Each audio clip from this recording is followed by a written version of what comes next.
Assalamualaikum Pak Edi, selamat pagi. Waalaikumsalam, selamat pagi. Bagaimana kabarnya Pak? Sehat? Alhamdulillah sehat. Alhamdulillah. Terima kasih Pak Edi atas waktunya. Di sini saya mendapatkan tugas dari program pendidikan guru penggerak untuk mewawancarai Pak Edi sebagai kepala sekolah mengenai dilema etika dan rujukan moral. Ada beberapa pertanyaan Pak yang akan saya sampaikan kepada Pak Edi. Untuk yang pertama, pastinya Pak Edi sebagai kepala sekolah sudah punya banyak pengalaman ya Pak menghadapi beberapa kasus. Dari beberapa kasus itu bagaimana caranya Pak Edi mengidentifikasi apakah kasus itu termasuk dilema etika atau rujukan moral Pak?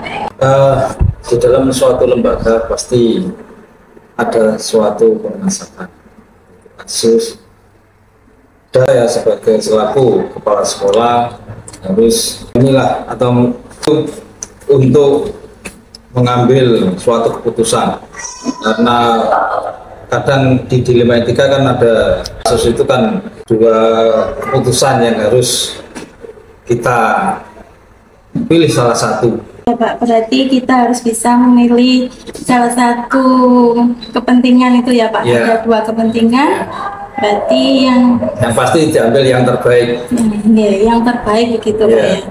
Dari situ bagaimana Pak Edi menjalankan pengambilan keputusan itu di sekolah, terutama kasus-kasus yang dimana ada dua kepentingan yang baik, sama-sama baik lah begitu Pak. Bagaimana Pak Edi menjalankan dua keputusan itu?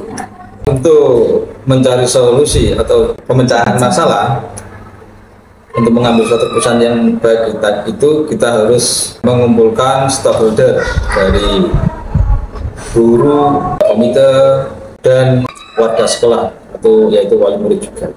Gitu ya Pak. Berarti harus bisa sama-sama bekerja sama begitu Pak ya. Ya. Kemudian langkah-langkahnya bagaimana Pak untuk menjalankan itu Pak? Jadi kan sudah bersama-sama bekerja sama, kemudian langkah-langkahnya. Langkah-langkahnya kita harus berkumpul dan bermusyawarah untuk mendapatkan suatu keputusan yang baik. Dari bermusyawarah itu Pak, berarti ada beberapa hal yang dianggap Pak Edi itu paling efektif. Nih, hal apa saja Pak yang dianggap Pak Edi paling efektif untuk mengambil keputusan dalam kasus dilema etika ini? Ya, kita pendapat dari teman-teman guru, maksudnya yang satu lembaga itu, untuk memberi masukan, bisa memecahkan masalah atau mendapatkan keputusan itu terbaik.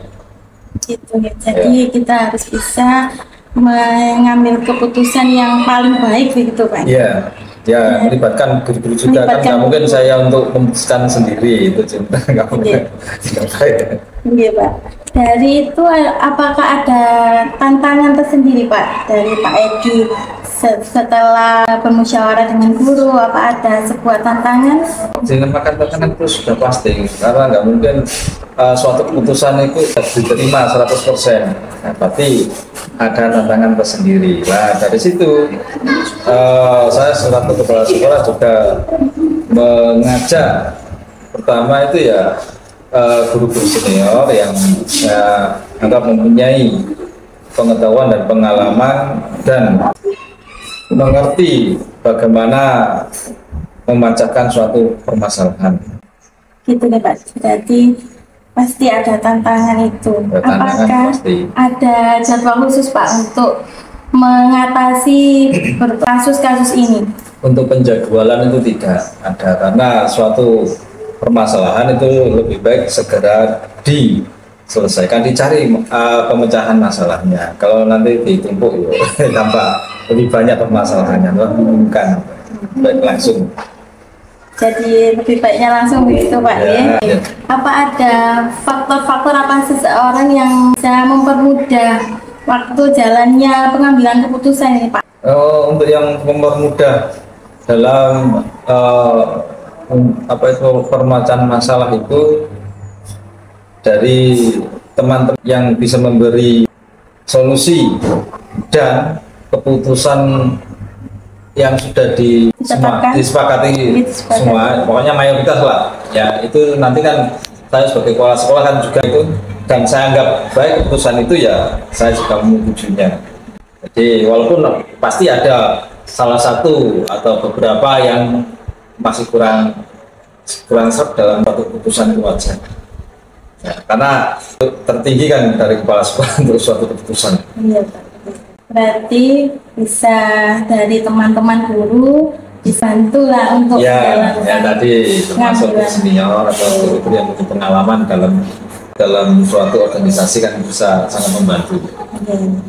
Dari semua yang Bapak sampaikan itu, apa ada pesan atau pembelajaran yang bisa Bapak petik dari beberapa pengambilan keputusan itu Pak?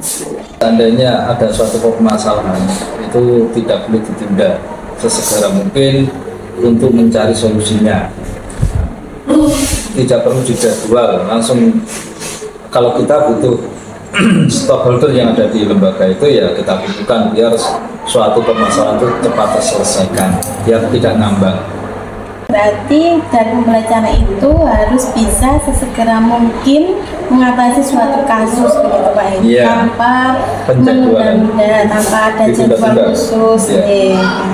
Alhamdulillah Pak, terima kasih atas waktunya. Kini saya sudah mendapatkan gambaran dalam pengambilan keputusan dari dilema etika ini Pak. Terima kasih. Assalamualaikum.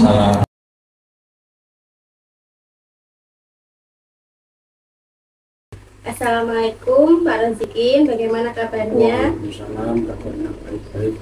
Alhamdulillah. Di sini saya mempunyai tugas dari program Guru Penggerak untuk mewawancarai Bapak sebagai kepala sekolah di MA Manbaul Ihsan. Bersedia ya Pak ya? Bersedia. Alhamdulillah. Di sini ada beberapa pertanyaan Pak mengenai dilema etika dan rujukan moral.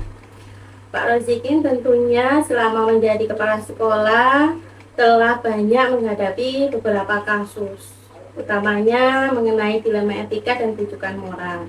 Dari situ, bagaimana Pak menurut Bapak dalam menghadapi kasus itu, apa termasuk dilema etika atau rujukan moral? Memang gini, dalam suatu permasalahan itu kadang-kadang sulit, kadang-kadang dilema juga. Setiap permasalahan itu kita tentukan dulu mana yang lebih penting, mana yang terbaik demi kemajuan sekolahan dan juga demi kemaslahatan siswa. Iya Pak, jadi untuk menentukan suatu kasus itu dipilih yang paling baik begitu ya Pak? Ya. Dan untuk menjalankan kasus itu Pak, bagaimana Bapak mengatasi? Kan ada dua kepentingan tadi yang sama-sama benar atau sama-sama mengandung nilai kebaikan. Bagaimana Bapak menjalankannya? Kita menjalankan itu tetap kita musyawarah dulu. Musyawarah dengan semua kalangan. Kita melihat dari guru-guru mata pelajaran, karena yang lebih tahu itu kan guru-guru yang mengajar. Minta informasi sebanyak-banyaknya dari guru-guru semuanya, nanti insya Allah akan mendapatkan terbaik.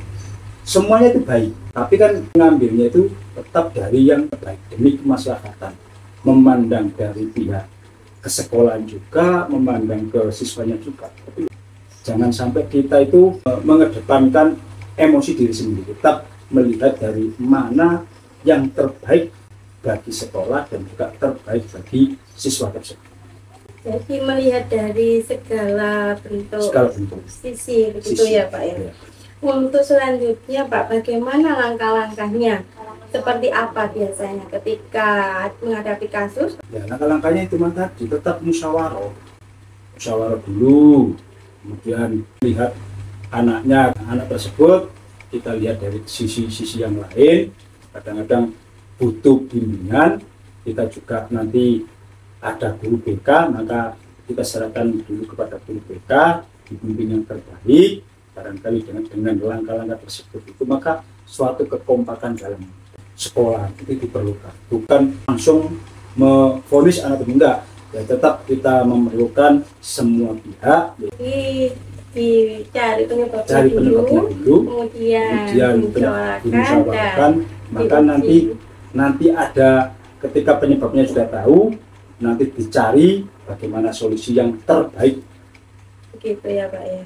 Kemudian adakah hal-hal yang Bapak anggap itu paling efektif dalam pengambilan suatu keputusan itu? Pendekatan nah, umpamanya kasusnya dalam anak, itu pendekatan kepada anak dan juga kita musyawarahkan kepada semua.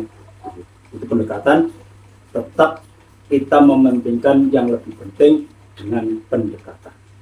Berarti yang paling efektif itu melakukan pendekatan. Baru kemudian melakukan langkah-langkah selanjutnya. Dari beberapa kasus itu, adakah tantangan yang Bapak hadapi ketika menghadapi kasus itu, Pak? Ya, pasti semua permasalahan itu pasti ada tantangan. Ada positif, ada negatif. Tantangannya yang terbesar itu anak sekarang itu memang sulit. Anak sekarang itu di kelas juga tidak bisa, dielus menunjuk, maka harus ada ketegasan dan juga menjalankan peraturan-peraturan yang ada di sekolah. Dari itu adakah jadwal khusus untuk menyelesaikan kasus itu?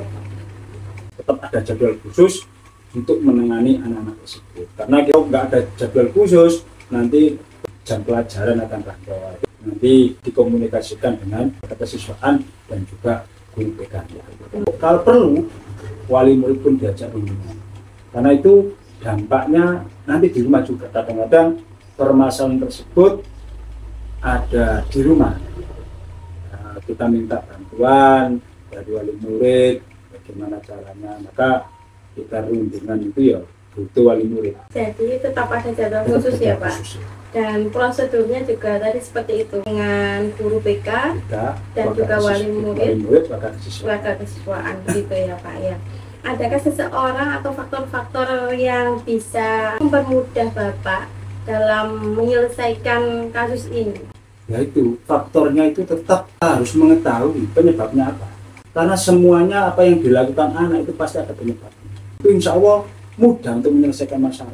Jadi pendekatan dulu, kemudian yang menyebabkan apa dan yang menangani begitu ya Pak ya. Dari semua hal yang telah Bapak sampaikan tadi, apa ada pesan atau pembelajaran yang bisa Bapak petik selama ini dalam menghadapi kasus dilematika ini?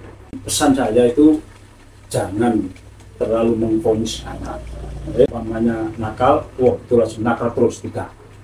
Anak itu ketika bodoh terus. Tidak ada anak yang bodoh. Jadi semua anak itu punya potensi pintar. Cuman kadang-kadang belum tergali. Anak nakal itu pasti ada penyebabnya. Kita cari penyebabnya apa, maka akan kita dapatkan hasil yang terbaik. Yang penting itu kita berusaha semaksimal mungkin, tarbiyah mendidik, nanti semuanya ketentuannya itu yang baik. Berarti dicari penyebab dari kasus itu sendiri itu ya Pak ya.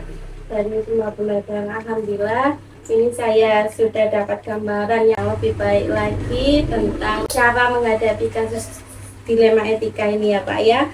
Semoga juga bermanfaat bagi sekolah kita juga. Iya Pak. Terima kasih ya Pak ya. Assalamualaikum.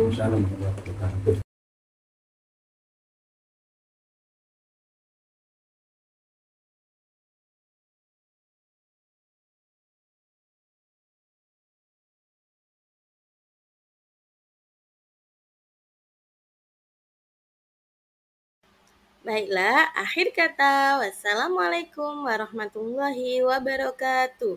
Salam guru penggerak, tergerak, bergerak, dan menggerakkan. Guru bergerak Indonesia maju. Terima kasih.